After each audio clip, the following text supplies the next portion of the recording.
Nabi SAW bersabda, badiru bil a'mali sab'an, bersegeralah kalian banyak-banyak melakukan amal saleh di zaman fitnah ini sebelum datang 7 perkara.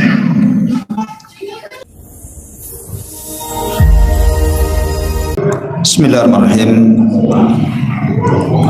Assalamualaikum warahmatullahi wabarakatuh.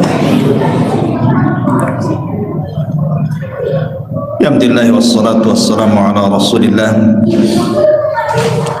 wa ala alihi wa sahbihi wa mawalah wa la hawla wa la quwata illa billahi wa ba'du. Kita langsung masuk pada pembahasan tentang 10 hadis bicara tentang fitnah. Kalau tadi kita bicara tentang motivasi istiqomah di atas fitnah, maka fitnah-fitnah apa saja yang bisa menggemingkan istiqomah kita, inilah yang kita akan bahas setelah Isya ini. Hadis yang pertama, hadis dari Abi Hurairah radhiyallahu anhu.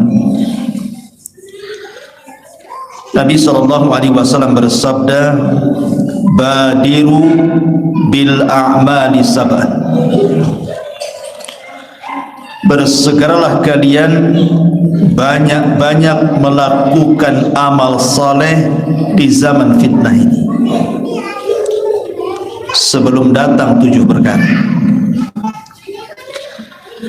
Hal tantadiruna illa faqran munsiyah aw ghinan mutghiyah aw maradan mufsida aw haraman mufannida aw mautan mujhiza aw ad-dajjal fasyarru ghaibin yuntadhar aw as-sa'atu was-sa'atu adha wa amar. Bersegeralah kalian untuk memperbanyak amal saleh sebelum datang 7 perkara, dan 7-7-nya adalah fitnah. Pertama, faqran munsiyah, kefakiran yang melupakan ibadah. Ikhwan, kalau orang sudah fakir, pasti tidak akan ada kesempatan untuk banyak beramal saleh, karena hidupnya akan disibukkan dengan cari makan. Kira-kira apa yang akan dimakan besok? Dia akan berusaha untuk mencari dunia supaya jangan sampai kelaparan. Atau kalau seandainya orang selamat dari fitnah kefakiran ini, boleh jadi dia tidak selamat dari fitnah yang kedua, ghinan mutghiyah, kaya tapi melampaui batas. Allah Subhanahu wa taala mengatakan dalam Al-Qur'an, kalla innal insana la yatgha an ra'ahu istaghna. Sekali-kali jangan seperti itu, karena kekayaan itu terkadang melampaui batas. Banyak orang-orang kaya diazab dengan kekayaannya. Bahkan ada sebagian orang kaya lebih miskin dibandingkan orang miskin. Ya, saya katakan banyak orang kaya diazab dengan kekayaannya, atau orang kaya lebih miskin dibandingkan orang miskin. Karena ada sebagian orang kaya itu yang semua waktunya hanya untuk uang, seolah-olah tidak ada waktu kecuali kerja, padahal sudah kaya. Orang miskin saja tidak seperti itu cari duitnya. Berarti orang kaya seperti ini itu sebenarnya dia miskin, karena waktu-waktunya cari duit saja kan, padahal duitnya sudah ada, kok masih juga dicari. sampai tidak ada waktu untuk istirahat, tidak ada waktu untuk ibadah, tidak ada waktu untuk keluarganya. Ini orang kaya miskin namanya. Orang miskin saja nggak kayak gitu cari duit. Berarti dia diazab dengan kekayaan, sampai kekayaannya tidak memberikan kesempatan kepada dirinya untuk istirahat. Lebih celakanya, dia melampaui batas. Karena orang kaya itu ada sebab untuk melakukan maksiat dengan hartanya. Mau mabuk tinggal beli, mau perempuan tinggal bayar, mau nyakiti orang tinggal sewa preman. Apa susahnya orang kaya? Melampaui batas ya. Oke lah, dia selamat, dia tidak miskin yang menjadikan dia lupa, tidak pula dia menjadi orang kaya yang melampaui batas. Belum tentu dia selamat dari yang ketiga.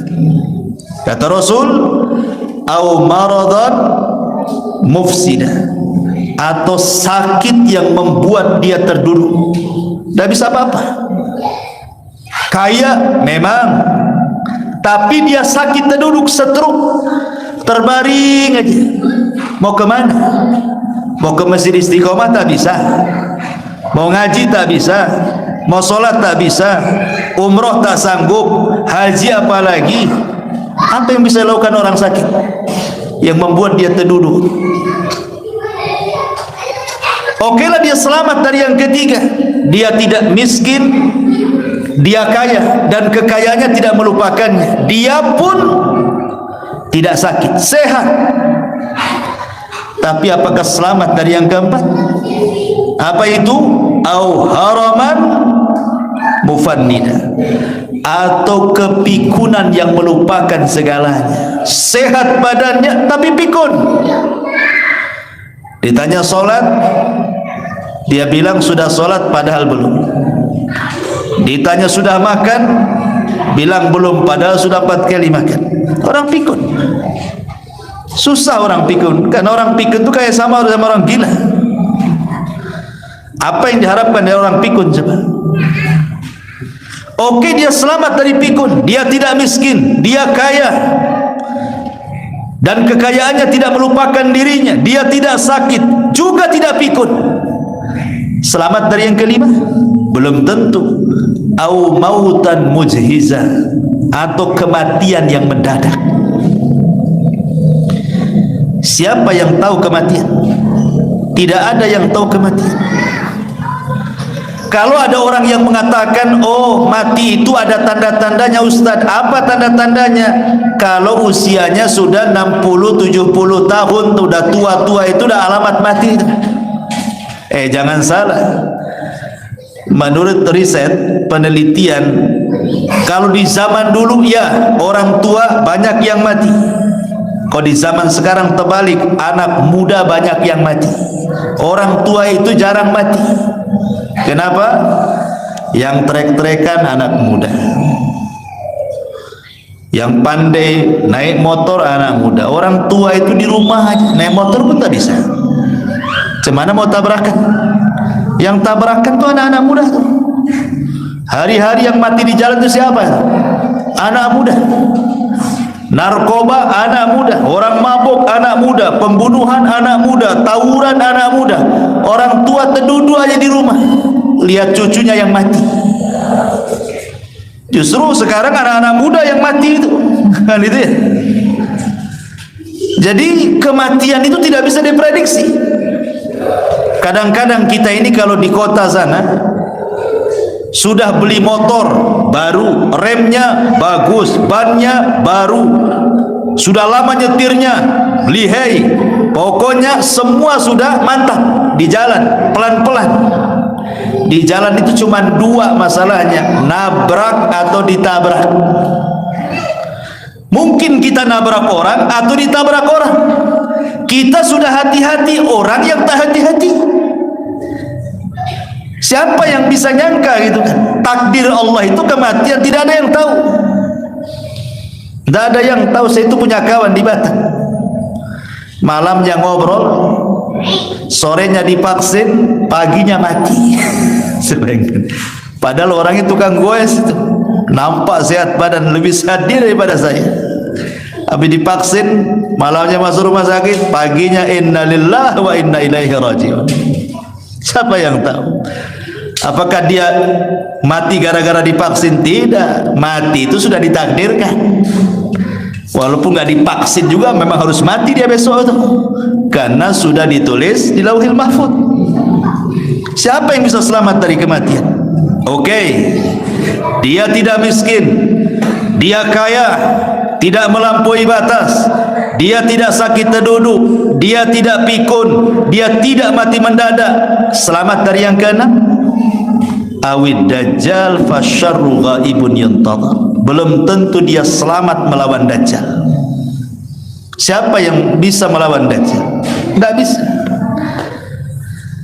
Sampai-sampai Rasul mengatakan, kalau engkau berjumpa dengan dajjal, kabur, kata Rasul. Rasul yang nyuruh kabur, jangan sok-sokan. Saya sudah ngaji tauhid, katanya. Nabi yang suruh kabur. Oke lah, selamat dari dajjal, kita sembunyi. Yang terakhir, satu dunia gak ada yang selamat. Awis sa'atu was-sa'atu adha wa amar. Kiamat. Siapa yang bisa selamat dari kiamat? Oke, yang pertama bisa, kedua, ketiga, keempat, kelima, keenam, bisa dia selamat. Ini yang terakhir gak ada yang bisa selamat. Kiamat. Gak ada orang yang selamat dalam kiamat. Apakah kita menunggu 7 perkara ini sehingga kita menunda-nunda amal soleh? Nunggu jadi fakir akhirnya sibuk kerja lupa ibadah? Atau nunggu kaya dulu, setelah kaya dia pikir dia bisa menguasai harta, harta pula menguasai dia? Atau dia mati mendadak? Atau dia sakit terduduk? Atau nunggu dajjal? Atau nunggu kiamat? Enggak seperti itu. Makanya Rasul mengatakan, badiru bil a'mal, segera beramal mumpung ada waktu. Sekarang zaman fitnah masalahnya. Ini hadis pertama. Hadis yang kedua, Nabi SAW mengatakan dari Abis Al-Ghifari radhiyallahu anhu, sebuah hadis yang disahihkan oleh Syekh Nasiruddin Albani rahimahullahu ta'ala. Badiru bil a'mali sittan, bersegeralah kalian beramal saleh sebelum datang 6 perkara. Kalau tadi 7 perkara, sekarang 6 perkara.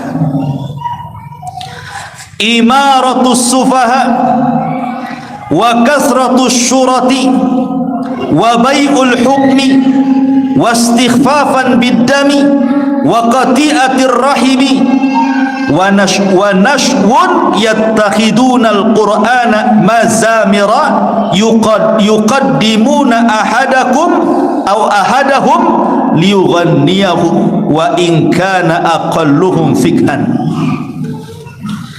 Bersegera kalian sebelum datang 6 perkara. Apa itu? Imaratus sufaha, para pemimpin yang jahil. Ketika datang para pemimpin yang jahil, bahaya kita. Nanti dia membuat kebijakan-kebijakan melarang ibadah. Gak boleh jilbab, kan dulu kan ada. Kemudian mulai mencampuri, membuat Islamfobia. Bahaya kalau pemimpin-pemimpin ini jahil. Lihat dulu Turki, setelah tumbang Turki Utsmani, kemudian datang masa-masa yang kelam bagi umat Islam, kan? Sebelum Erdogan, kan? Lihat apa yang terjadi, rusak Turki. Itu karena pemimpin, kan? Bukan karena siapa, pemimpin. Makanya sampai ada yang meneliti kenapa Turki sampai gempa pada 99% itu umat Islam di sana. Rupanya ada yang menanya-nanya kepada orang Turki, sampai sholat 5 waktu lo ndak hafal. Jangan cerita sholatnya, nama-namanya. Ditanya nama-namanya lo datang. Coba sebutkan sholat 5 waktu, dah tahu. Dia bingung. Kalau kita ini, orang kita masih mendingan gak sholat saja. Kalau ditanya sholat 5 waktu, hafal dia. Duhur, asar, maghrib, isya, subuh. Padahal gak sholat kan? Di sana dah hafal. Gimana mau sholat? Memang betul-betul sudah sekuler. Malah Tatu memang luar biasa, dia merubah negeri Islam menjadi sekuler kan. Dan itu bagi pemimpin setelahnya sulit untuk mengembalikan tuh. Itu gara-gara imaratus supaya ini fitnah. Kalau pemimpin-pemimpin sudah jelek ini, dia akan membuat kebijakan-kebijakan yang merusak Islam. Fitnah. Apa kita menunggu pemimpin-pemimpin yang seperti itu sehingga kita baru beramal? Enggak seperti itu kata Rasul, badiru bil amal, segera beramal. Yang kedua, wa kasratus syurat, banyaknya polisi, banyaknya tentara, mau darat, mau laut, mau udara, mau polisinya.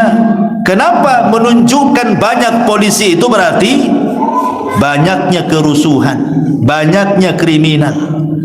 Sebab kan harus imbang antara pelaku kriminal dengan jumlah polisi kan.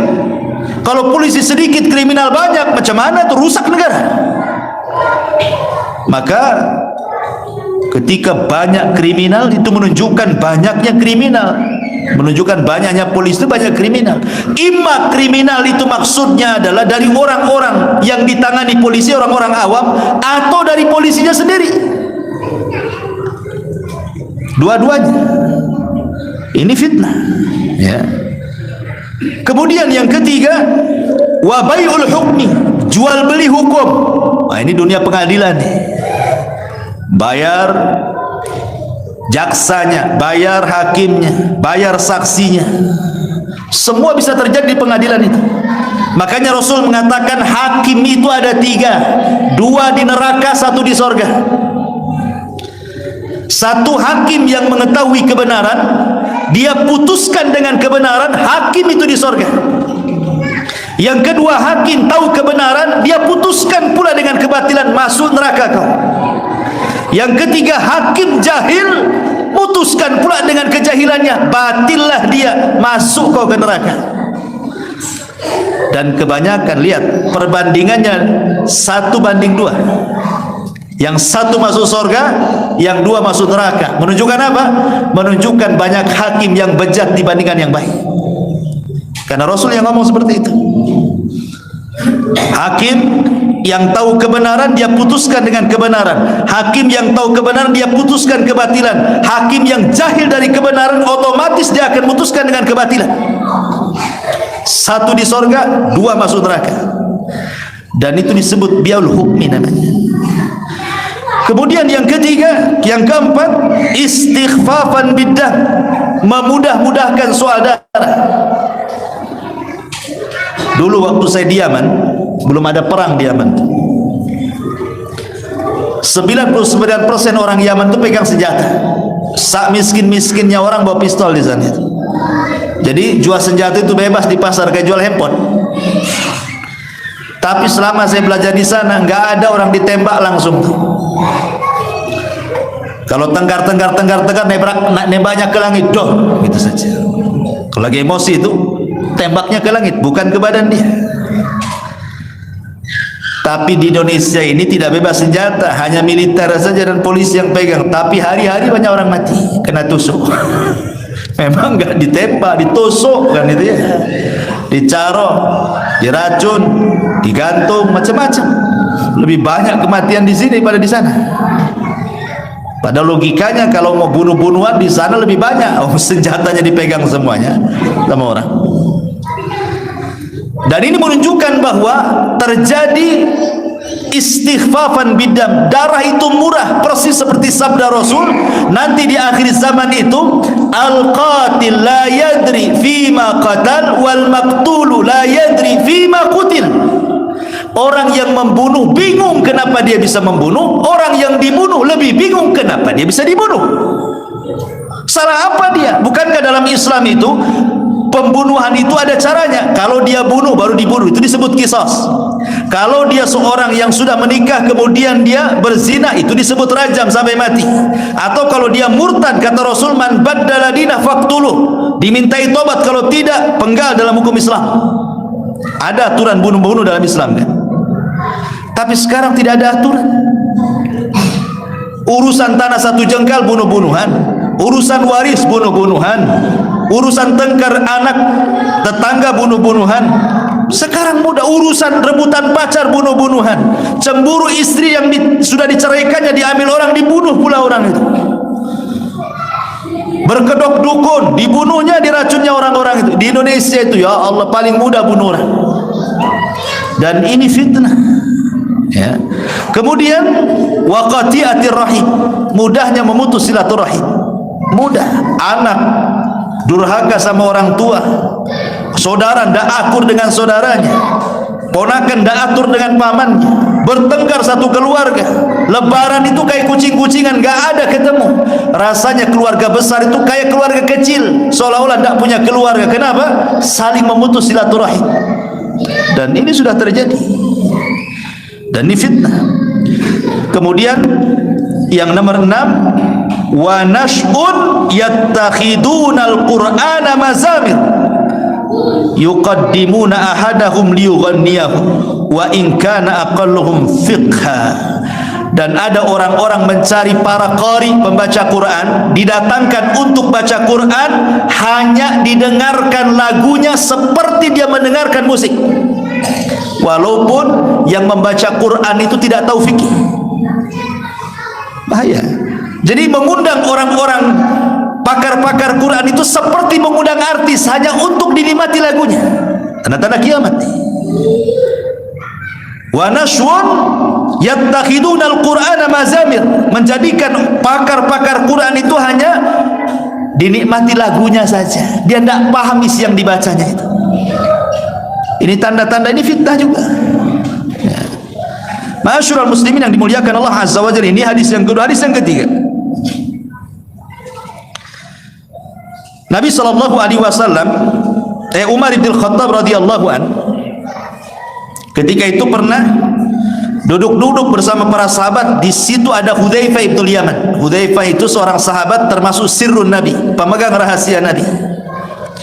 Kata Umar, ayyukum sami'a Rasulullah yadhkurul fitnah, siapa di antara kalian yang pernah mendengar Rasul bicara soal fitnah? Faqala qaumun, sebagian sahabat berdiri dan mengatakan, nahnu sami'nahu ya amiral mu'minin, kami dengar wahai amiral mu'minin. Faqala la'allakum ta'nuna fitnatar rajuli fi ahli wa jari. Kata Umar, paling tinggi kalian hendak bicara soal fitnahnya seorang laki-laki dengan keluarga atau dengan tetangganya. Maka sahabat mengatakan, ajal, iya maksudnya itu. Maka Umar mengatakan, tukaffiruha as-salatu was-siyam was-sadaqatu, kalau itu bisalah digugurkan dosanya dengan salat, puasa dan sedekah.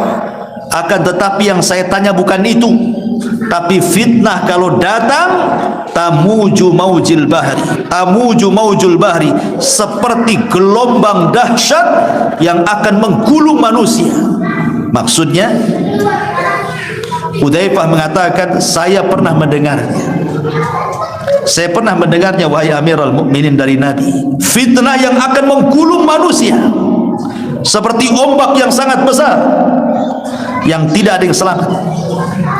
Kemudian Hudzaifah mengatakan, aku mendengar Rasul bersabda, tu'radul fitanu 'alal qulubi kal hasiri 'udan 'udah, akan ditampakkan fitnah pada hati-hati manusia seperti anyaman-anyaman tikar. Fa ayyu qalbin ushribaha nukita fihi nuktatus sauda, maka mana-mana hati yang menyerap fitnah itu, maka akan dibintikkan titik-titik hitam di hatinya. Wa ayyu qalbin anqaraha nukita fihi nuktatu bayda, mana-mana hati yang menolak fitnah itu, maka akan diberikan titik-titik putih. Hatta tasira ala qalbaini, ketika itu hati terbagi dua. Ala abyad, mithla safa fala tadurruhu fitnatun madamatis samawati wal ard. Ada hati-hati yang putih yang tidak akan bergeming dengan fitnah walaupun selama masih tegak langit dan bumi. Wal akharu aswad, tapi ada hati-hati yang sangat hitam, murba dan sangat pekat hitamnya, kalquzi muzahiyah, seperti cangkir yang dibalik. La ya'rifu ma'rufan wa la yunkiru munkaran. Hatinya tidak kenal yang ma'ruf dan tidak mengingkari yang mungkar. Illa ma ushriba min hawa, kecuali yang disedot dari hawa nafsunya. Maka Hudzaifah mengatakan, inilah yang aku dengar dari Nabi sallallahu alaihi wasallam. Lihat. Apa maksudnya hadis ini? Hudzaifah bin Yaman mengatakan dari Nabi sallallahu alaihi wasallam, nanti di akhir zaman itu hati kita semua ini akan dihadapkan dengan dua perkara. Satu syahwat dan satu syubhat. Satu syahwat, satu syubhat. Saya akan bedakan apa syahwat, apa syubhat biar antum paham. Nabi Adam alaihi salatu wassalam diturunkan dari sorga ke bumi karena apa? Syahwat, makan. Makan apa? Buah larangan, makan. Makan itu syahwat, syahwat perut. Makanya Adam keluar dari sorga ke bumi itu karena syahwat. Tapi iblis dikeluarkan dari sorga diturunkan ke bumi karena apa? Karena syubhat. Apa syubhatnya iblis? Dia merasa lebih baik dibandingkan Adam. Itu syubhat di kepalanya iblis. Ana khairum minhu khalaqtahu min nar wa khalaqtani min tin. Aku lebih baik ya Rabb, kau ciptakan Adam dari tanah, kau ciptakan aku dari api. Api lebih dekat dengan cahaya, artinya kami lebih dekat dengan malaikat dibandingkan Adam, berarti kami lebih baik katanya. Itu syubhat di kepalanya. Kata siapa bahwa iblis diciptakan dari api, api lebih daripada tanah? Justru kita katakan tanah lebih baik dibandingkan api, karena api itu kerjanya cuma satu, bakar, bakar, bakar, satu aja, nggak ada lagi. Kalau tanah bisa bangun masjid, ya kan? Tanah bisa cocok tanam, tanah. Coba cocok tanam di api, jadi apa? Nggak jadi apa-apa, lah terbakar semuanya. Nggak akan jadi. Api cuma satu, bakar-bakar aja itu. Tapi tanah bisa macam-macam di situ. Perhatikan, tanah lebih baik karena syubhat di kepalanya si iblis. Itulah makanya iblis dikeluarkan dari sorga karena syubhat, Adam dikeluarkan dari sorga karena syahwat. Itulah bedanya syubhat dengan syahwat. Atau lebih mudahnya saya pahamkan, syahwat itu merusak akhlak, kalau syubhat itu merusak agama. Paham ya? Kalau syubhat merusak agama, kalau syahwat itu merusak akhlak. Kurang paham? Saya mudahkan lagi. Kalau syahwat itu berasal dari hawa nafsu, dari hawa nafsu diri kita. Tapi kalau syubhat itu berasal dari setan. Hawa nafsu yang merusak akhlak kita. Nafsu pengen makan, nafsu pengen zina, nafsu pengen khamr, itu rusak akhlaknya itu. Tapi kalau syubhat berasal dari setan, suruh kufur, suruh musyrik, suruh bid'ah, suruh maksiat, masih kurang paham juga. Saya tak tahulah. Saya sudah terangkan apa bedanya syahwat dengan syubhat. Ya. Lah di akhir zaman ini kita akan dihadapkan dengan dua penyakit ini, syahwat dan syubhat. Disitulah ada dua hati. Satu hati yang menolak dua-duanya, tidak syahwat, tidak syubhat. Hatinya terjaga, berusaha untuk tidak masuk ke lingkungan syahwat, tidak pula masuk ke syubhat. Dia jaga akhlaknya, dia jaga agamanya. Maka orang ini diselamatkan selama langit dan bumi masih utuh. Tapi ada hati-hati yang mudah menyerap syahwat dan mudah menyerap syubhat. Jadilah hati itu hitam. Ketika hati itu hitam, ini anggap saja kuz, cangkir. Cangkir itu yang lubang atasnya, kalau diisi air dari atas kan. Tapi kalau di balik pantat cangkir ada lubangnya nggak ada kan. Diisi air banyak-banyak pun nggak akan masuk ke cangkir. Disitulah hati susah dapat hidayah. Mau dinasihati, dikasih ayat, dikasih hadis, dikasih tetap saja ditolak dia. Karena seperti cangkir yang terbalik, kata Nabi. Itulah hati kalau sudah hitam, seperti cangkir yang terbalik, diisi pun tidak masuk-masuk. Nanti di akhir zaman ini ada seperti ini. Ada orang-orang yang menolak hidayah, menolak sunnah, menolak tauhid, menolak segala-galanya. Ini hati-hati, ini zaman fitnah. Karena dua perkara, syubhat dan syahwat tadi. Ini hadis yang ketiga. Hadis yang keempat,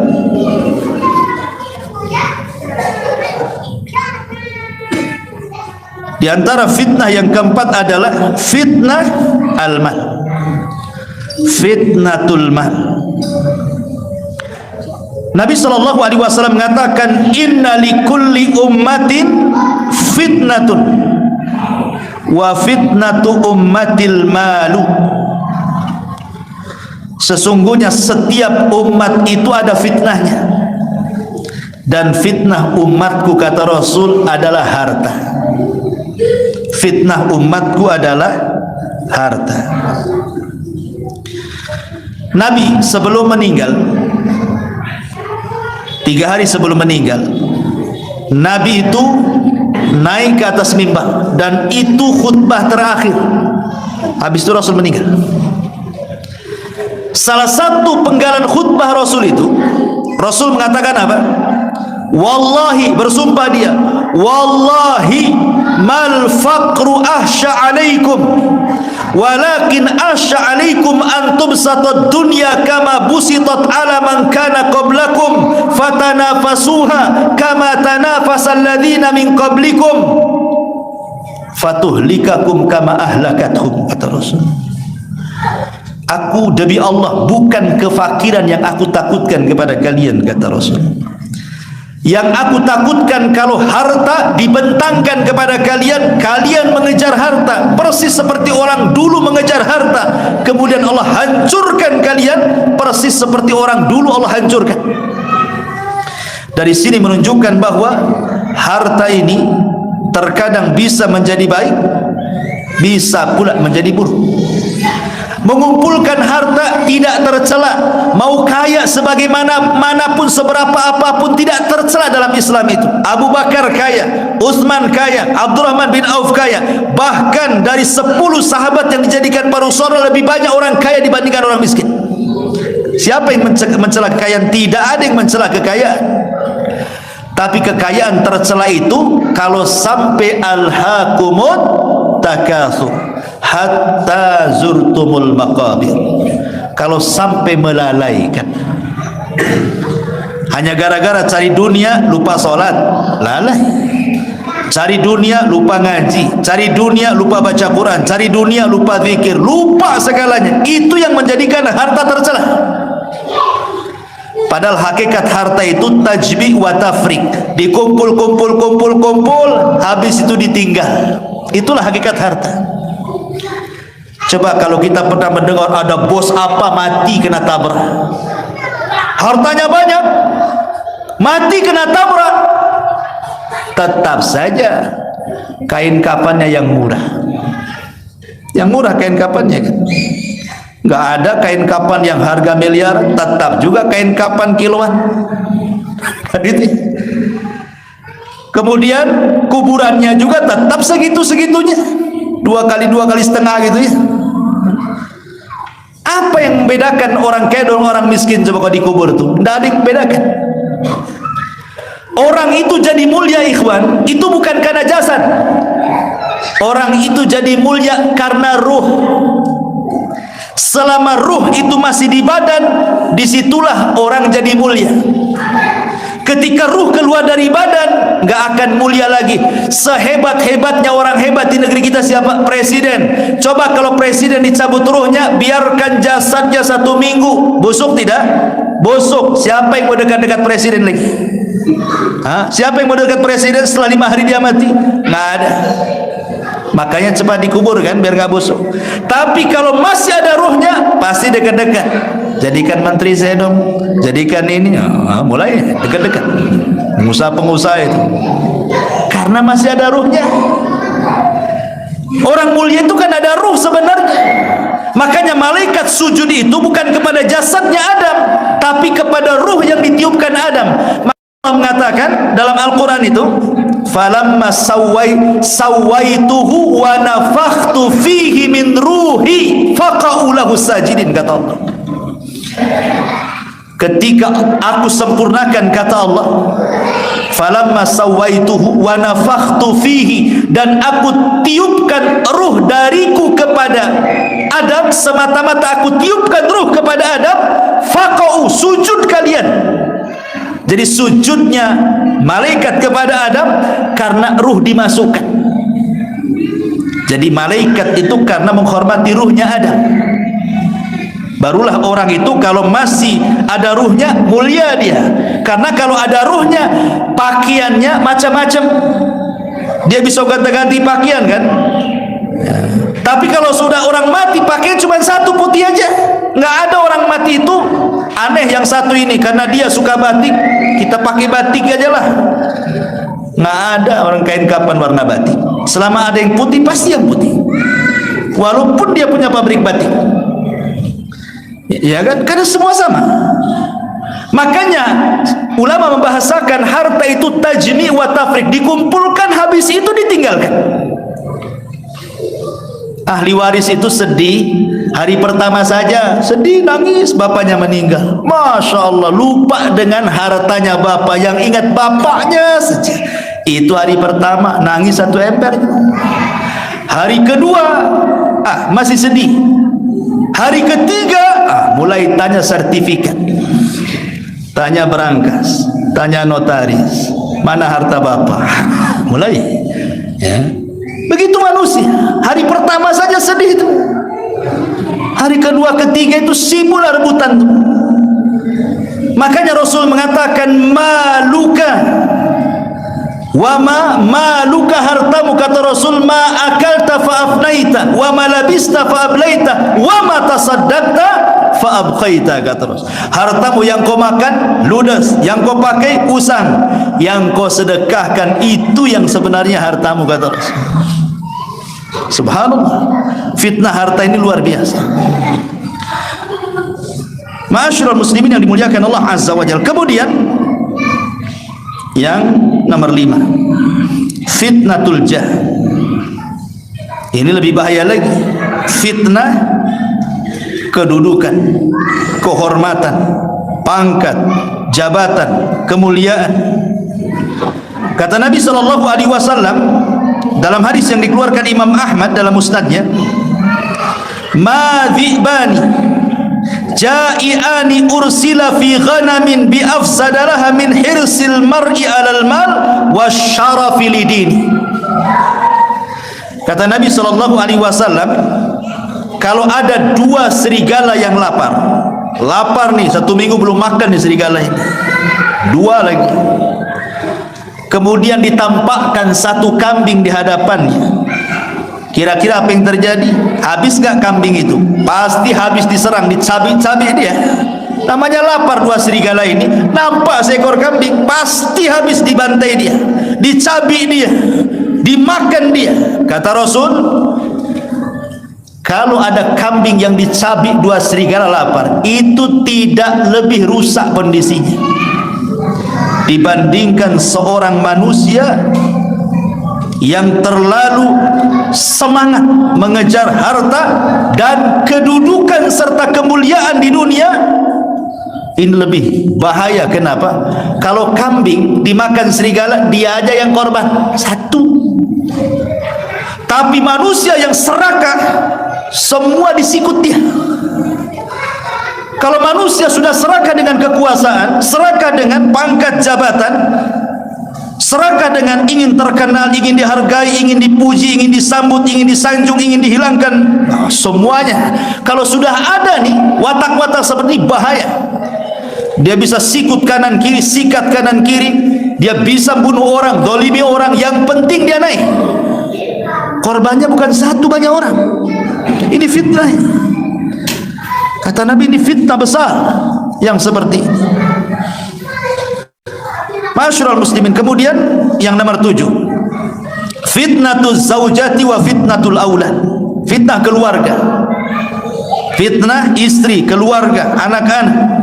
Nabi SAW Allah mengatakan dalam surah At-Taghabun ayat 14, ya ayyuhalladzina amanu inna min azwajikum wa auladikum aduwwan lakum fahdharuhum. Orang-orang yang beriman, ingat, pasangan-pasangan kalian, anak-anak kalian itu bisa jadi musuh, bisa jadi fitnah. Betapa banyak anak-anak itu menjadi musuh orang tua, baik musuh secara ideologi atau musuh secara badan. Dibantainya orang tua. Saya belum pernah dulu ada orang bantai orang tua. Sekarang subhanallah, hari-hari ada pembunuhan anak bunuh orang tuanya. Sampai ada kasus tuh di mana tuh, anaknya minta sepeda motor, nggak dikasih sama orang tua, dibacok orang tuanya sampai mati. Hanya minta sepeda motor. Gila zaman sekarang ini. Ataupun musuh secara ideologi dari pasangannya, dari istrinya. Suaminya mau infak nih, istrinya datang jadi setan. Janganlah bang, sikit aja kalau infak tuh. Kita belum punya 3 motor, baru 2, tetangga ada 5. Mulai dari setannya gitu kan ya. Atau musuh seperti itu, dia secara ideologi itu dipengaruhi suaminya. Suaminya sih cuek-cuek saja, istrinya datang, bang itu sebelah itu kok sama anak kita kok kayaknya tidak suka. Suaminya diam-diam aja. Besoknya tolonglah bang, tegur itu tetangga itu. Dia sekali, 2 kali, 3 kali, mulai panas dia, panas. Akhirnya betul-betul datangi tangganya. Kau mau apa dengan anak saya, kata. Awalnya suami itu biasanya kalau laki-laki kan berakal, dia kan nggak gubris. Tapi kalau hari keluar tuh ke laki-lakiannya, kan gitu tuh bapak-bapak. Awalnya nggak peduli, tapi hari-hari ngomong istri jadi nanti. Itu kadang-kadang itu namanya musuh ideologi. Ya. Jadi dari sini kita tahu bahwa bisa musuh secara fisik atau secara ideologi. Karena anak itu juga diciptakan oleh Allah Azza wa Jalla, itu kan 4 fungsi. 1, terkadang anak itu menjadi zina. Zina itu artinya perhiasan bagi orang tuanya. Innama amwalukum dalam Al-Quran itu gimana ayatnya? Zinatul hayatid dunya. Sesungguhnya harta dan anak kalian itu zinatul hayatid dunya, perhiasan dunia. Makanya ada orang tua itu kalau berjumpa dengan siapapun tidak ditanya anak, dia cerita anak. Oh anak saya begini, oh anak saya begitu. Padahal nggak disuruh cerita kok, nggak ditanya juga sama anak, sama dia tentang anaknya. Tapi setiap ketemu orang cerita anaknya.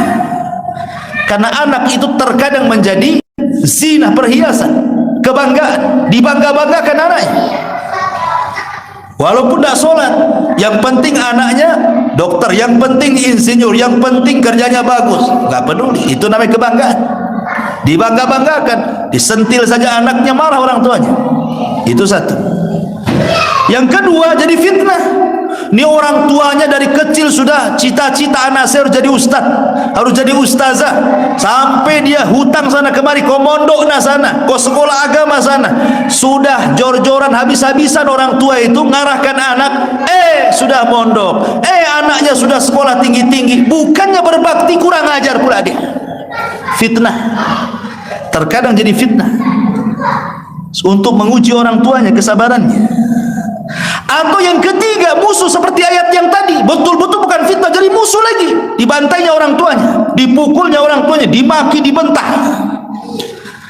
Tentu yang keempat yang kita inginkan seperti doa yang diajarkan Al-Quran, Rabbana hablana min azwajina qurrata a'yun waja'alna lil muttaqina imam.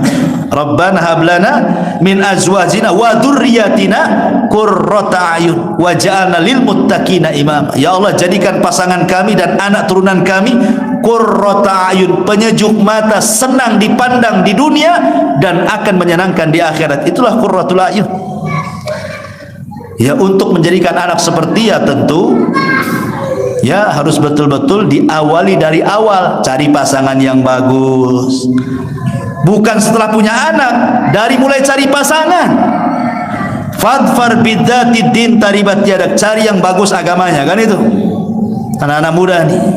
Ya, bukan cari yang bening, cari yang bagus agamanya. Baru setelah bagus agamanya baru menikah. Sehingga kalau bagus agamanya diawali dengan rahmat. Ya, mau nikah saja rahmat Allah sudah turun. Ini cari yang bening walaupun auratnya tampak sobek-sobek sana sini. Itu diawali dengan laknat tuh mau nikah. Turun laknat dulu mau nikah dan turun laknat. Cemana mau sakinah mawaddah warahmah? Belum menikah saja cari pasangan dia rela yang buka aurat. Yang penting bening katanya. Gampang Ustaz, yang penting bening, nanti saya jilbabi katanya. Alasan dia, yang penting dia jilbabi. Ternyata dia yang dijilbabi istri. Naudzubillah kan. Masyarul muslimin yang dimuliakan Allah Azza wa Jalla. Jadi itu juga fitnah keluarga dan anak. Kemudian secara umum yang nomor 8 ya, fitnatun nisa. Disebutkan dalam hadis Nabi SAW, fitnah wanita secara umum sinfani min ahlin nari lam arahuma ba'du. Ada 2 kelompok kata Rasul, di zamanku nggak ada nih. Di zaman Nabi nggak ada 2 kelompok ini. Adanya di zaman sekarang. Salah satunya kata Nabi SAW, nisaun kasiyatun ariyatun ma'ilatun mumilat ala ru'usihinna kasnimatil bukhtil ma'ilah la yadkhulna al-jannah wa la yajidu rihaha wa inna rihaha la yujadu min masirati kada wa kada. Perempuan menggunakan pakaian tapi telanjang lenggak-lenggok sana sini seperti punuk unta yang bergoyang. Wanita ini tidak akan masuk surga padahal, dan tidak akan mendapatkan bau surga padahal bau surga akan tercium sejarak ini dan itu. Lihat sekarang wanita-wanita di zaman sekarang persis yang disabdakan Rasul. Ketika Allah mengatakan wala tabarrujna tabarrujal jahiliyatul ula, janganlah kalian bertabarruj seperti wanita jahiliyah yang pertama. Macam mana coba tabarrujnya wanita jahiliyah itu? Tabarrujnya wanita jahiliyah itu, mereka menggelung rambutnya, kemudian ditutupi jilbab, jadi nampak kayak punuh tuh. Tapi pakai jilbab, ya. Kemudian pakai anting-anting kakinya sehingga kalau jalan tangting-tangting. Tapi badan sebagian mereka masih tertutup. Itu orang jahiliyah yang dikatakan wala tabarrujna tabarrujal jahiliyah. Sekarang tidak. Memang dibuka semuanya sekarang ini. Nggak ada tutup-tutupan kan gitu. Nggak ada. Kayaknya semua pakaian kurang bahan. Tapi itu pula yang model. Artinya model di zaman sekarang yang wanita pakai itu lebih jahiliyah dibandingkan orang jahiliyah, gitu maksudnya. Orang jahiliyah saja dilarang, ini lebih jahiliyah lagi. Jahiliyah modern. Makanya fitnah wanita itu luar biasa. Lebih-lebih sekarang sudah ada medsos. Kalau dulu gitu ya, cerita orang dulu mau nengok aurat perempuan itu ngintip itu ke sungai-sungai, naik ke pohon, tengok dari pohon pisang, sekali pohon pisangnya roboh ketahuan. Zaman dulu ya. Zaman sekarang tidak perlu, antum beli handphone, beli kad, isi pulsa, masuk kamar, masuk ke web, nggak jelas tuh. Dari pagi sampai malam melotot, nggak akan ditangkap hansip. Sekarang lihat aurat tuh tinggal nampak gitu saja. Kalau dulu ngintip-ngintip dulu tuh susah tuh, nunggu malam, nunggu subuh kan gitu ya, sampai sembunyi-sembunyi. Oh sekarang naudzubillah ya, fitnah wanita. Akhirnya apa? Dia pun bermaksiat dalam kegelapan, tidak tahu yang tahu kecuali Allah. Bahaya. Kemarin sudah saya jelaskan, maksiat tidak terang-terangan itu menghancurkan amal. Kemudian yang nomor 9, fitnah at-tafarruq wal ikhtilaf. Fitnah banyaknya perselisihan, banyaknya perbalahan. Kata Nabi SAW dalam hadis Irbad bin Sariyah radhiyallahu an, apa kata Rasul? Kata Nabi SAW, akan terjadi perselisihan sepeninggal. Akan terjadi perselisihan.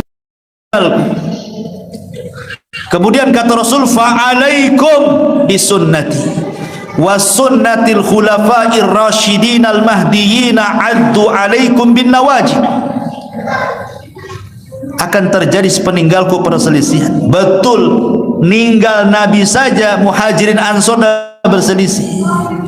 Ini jasad Nabi dikubur di mana? Yang satu dibawa ke Mekah, yang satu biar di Madinah. Yang satu di Mekah karena tempat kelahirannya, yang satu di Madinah karena tempat hijrahnya. Rebutan jasad Nabi. Datang Abu Bakar, aku pernah mendengar Rasul Nabi dikubur di mana dia meninggal? Ya di Madinah, di Madinah. Baru saja mereka sibuk menyiapkan memfardu kifayahkan Nabi. Ansor sudah buat pemilihan umum. Diangkatnya Sa'd bin Ubadah, dia yang pantas menjadi pengganti Nabi. Nih kuburan Nabi belum dikuburkan. Orang Ansor dan menyiapkan calonnya tuh. Datang Abu Bakar, Umar dan Abu Ubaidah bin Jarrah kepada orang-orang Ansor. Apa-apaan kalian? Nabi mengatakan al-imamatu min Quraisyin. Pemimpin itu dari Quraisy, bukan dari Ansor, dari Muhajirin semuanya. Ansor itu menteri, Quraisy itu pemimpin. Itu Nabi yang ngomong. Akhirnya orang Ansor pun diingatkan sami'na wa ata'na. Sejak itulah tidak ada orang Ansor jadi pemimpin. Khalifah pertama Muhajirin Abu Bakar, khalifah kedua Muhajirin Umar, khalifah ketiga Utsman Muhajir, khalifah keempat Muhajirin Ali, khalifah kelima Hasan ibn Ali Muhajirin. Tumbang tidak ada khilafah, datang kerajaan. Raja yang pertama Muawiyah ibn Abi Sufyan, pendiri Daulah Umayyah, semua rajanya Muhajirin. Tumbang Bani Umayyah, tegak Bani Abbasiyah, semua Muhajirin. Tumbang Bani Abbasiyah, naik lagi Utsman, tidak ada. Ansar dah kebagian pemimpin. Tapi Nabi SAW mengatakan, yang sabar kalian orang-orang Ansar, nanti kalian akan mendapatkan pemimpin-pemimpin yang zalim, mengambil hak kalian, dan kalian tidak bisa mengambil hak kalian kepada mereka.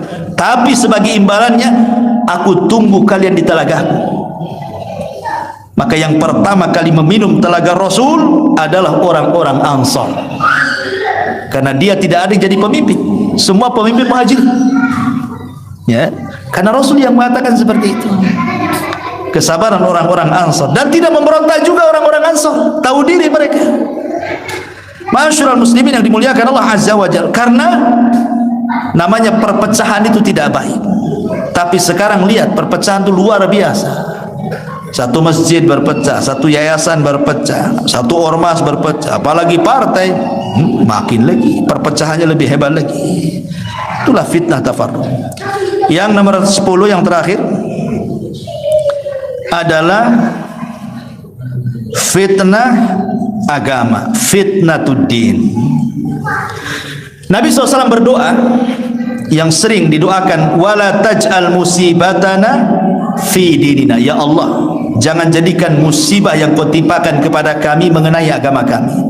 Seolah-olah Rasul mengatakan, gak apa-apa kau timpakan kepada keluargaku, anakku, atau apalah, tapi jangan musibah ini ditimpakan kepada agama. Karena musibah agama ini bahaya. Makanya hadis yang pertama sebagai mukaddimah, ada malamnya mukmin, paginya kafir. Paginya mukmin, malamnya kafir. Karena di zaman sekarang ini terkadang ada orang bicara itu dia tidak paham kalau pembicaraannya itu kalau diucapkan itu bisa kufur tuh. Contoh, ya, ketika mengatakan, oh syariat rajam, syariat potong tangan itu hanya cocok di zaman dia, di zaman Nabi. Zaman sekarang nggak cocok. Quran dan Sunnah itu cocok di zaman Nabi. Kalau sekarang diterapkan di zaman kita nggak cocok. Sekarang bukan zaman unta, sekarang zaman pontuner, nggak bisa. Kufur. Islam itu relevan mau zaman mau waktu. Zaman dan waktu ikut Islam, bukan Islam ikut zaman. Ini kalimat kufur kadang-kadang. Ya, nggak terasa diucapkan kufur dia. Atau sekarang banyak kalimat kufur kan? Baik syirkul akbar atau syirkul asghar, baik kufur kecil atau kufur besar. Seperti menisbatkan nikmat. Kalau bukan karena kamu, tentu saya nggak seperti ini. Mana Allah? Kok karena bukan karena kamu pula? Yang benar kalau bukan karena Allah kemudian kamu. Ada dokter yang mengatakan, datang pasien ke dokter. Gimana dokter pasien? Kata dokter, ya kami sih berusaha menyembuhkan, sisanya untuk Allah. Allah dikasih sisa sama dia. Kurang ajar nggak dokter? Ya. Harusnya jangan ngomong begitu dong, dok. Bilang saja, ya kami berusaha, semuanya atas kehendak Allah. Apa susahnya? Bukan kami sih berusaha, sisanya diberikan kepada Allah. Mak, lebih banyak dia daripada Allah. Sisa kan sedikit. Kurang ajar dia. Kufur. Jadi kadang-kadang ya, gak terasa, itulah yang dikatakan pagi mukmin malam kafir, malam iman, karena ucapan orang gak sadar dengan ucapan itu keluar dari Islam, itu fitnah. Ya. Makanya Rasul mengatakan fitnah itu seperti gelapnya malam, nabrak-nabrak orang itu, karena tidak ada ilmu. Makanya yang bisa melawan fitnah itu ilmu. Banyak belajar supaya bisa membedakan mana hak, mana yang batil. Ya, dan banyak lagi cara terhindar dari fitnah. Cuman karena sudah malam saja, kita sampai di sini dulu. Kita tanya dulu, ini ada jawab. Afwan Ustadz, ada ummahat bertanya, mohon nasihat untuk saya yang selalu difitnah oleh suami saya. Masya Allah. Dan apa hukumnya kalau suami mengusir istri dari rumah? Apakah berdosa jika istri keluar dari rumah karena diusir suami? Mohon pencerahannya Ustaz. Iya. Alhamdulillah. Pertama, tidak boleh suami itu mengusir istri. Sehebat apapun pertengkaran, tidak boleh mengusir dari rumah. Bahkan sekalipun sudah dicerai, anggaplah sudah dicerai, tapi bukan talak 3, baru talak pertama atau talak kedua. Karena talak pertama habis masa idah. Kalau sudah habis masa idahnya 3 kali sucian haid, baru boleh keluar. Artinya kalau belum 3 bulan, kalau pakai bulan, kalau pakai haid ya 3 kali haid. Kalau pakai, bagi pendapat yang suci dari haid ya 3 kali suci dari haid, beda sedikit dengan haid kali 3 bulan, senangnya. Maka dia berhak di rumah tidak berdisi. Siapa tahu malam-malam hujan, dingin, ya kan, kepengen, kan ada istri, kan rujuk, bisa digauli lagi, itu sudah rujuknya tuh, ya kan. Kalau istri keluar padahal masih istri dia, satu dia zalim, kan istrinya, walaupun sudah dicerai masih istrinya, kan itu istri tergantung sampai habis masa iddah. Kalau memang tidak suka dengan istri, ada kaidah dalam Al-Quran itu, wa in takhafuna nusuzahunna, kalau engkau takut istri itu berbuat selingkuh, nasihati, fa'idhuhunna, pertama nasihati. Sudah enggak suami itu menasihati? Nasihati dulu.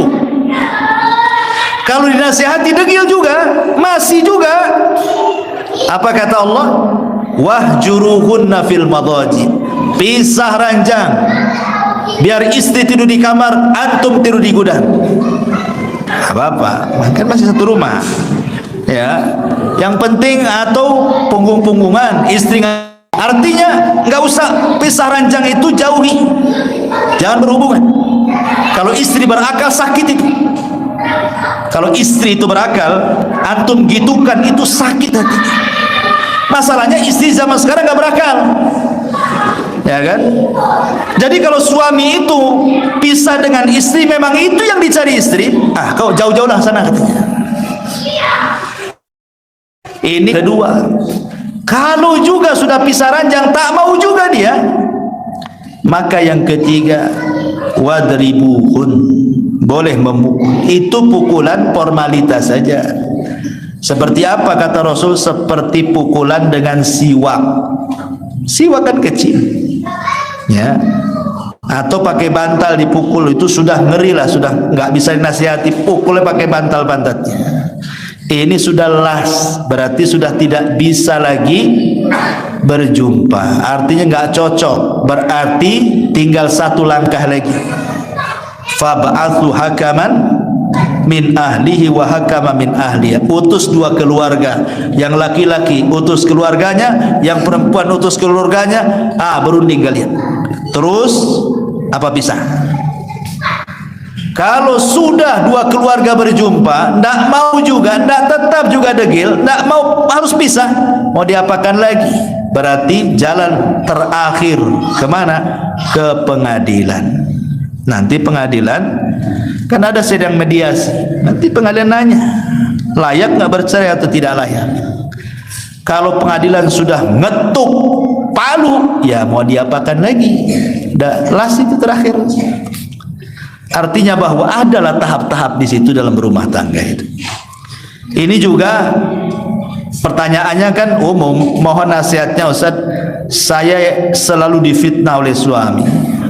Difitnah apa? Nyuri duit di dompet, ya kan? Fitnahnya gimana, selingkuh atau fitnahnya apa kan tidak tahu. Ya. Kemudian apa hukumnya kalau suami mengusir istri? Tidak boleh zalim. Kalau dia usir-usir. Kalau tidak suka biarkan saja, ikuti tahapan tadi. Ya. Apakah jika istri keluar dari rumah karena diusir suami? Nggak perlu keluar. Salah. Anda kalau keluar salah. Tidak boleh keluar, walaupun diusir. Jangan keluar, karena Anda posisinya masih jadi istri. Sebab kalau wanita sudah keluar gara-gara permasalahan rumah tangga, lari ke rumah mertuanya, kemudian cerita, dipastikan cerai. Karena pasti cerita yang buruk-buruk suaminya kan. Pasti orang tuanya marah. Ya, enak saja anakku yang membesarkan, bukan dia yang besarkan, sudah kawin didolimi. Udah ngapain saja. Mendingan cari lagi, banyak bos suami. Mulai kompor datang. Kompornya itu bukan yang 5 gas, 25 gas. Yang gede, jadilah. Ya. Jadi yang harus dipahami, ya kalau bisa sih cobalah didamaikan. Apa masalahnya? Ya. Wallahu a'lam. Cukup. Subhanallah bihamdika, asyhadu an la ilaha illa anta, astaghfiruka wa atubu ilaik. Allahu ta'ala alam. Assalamualaikum warahmatullahi wabarakatuh.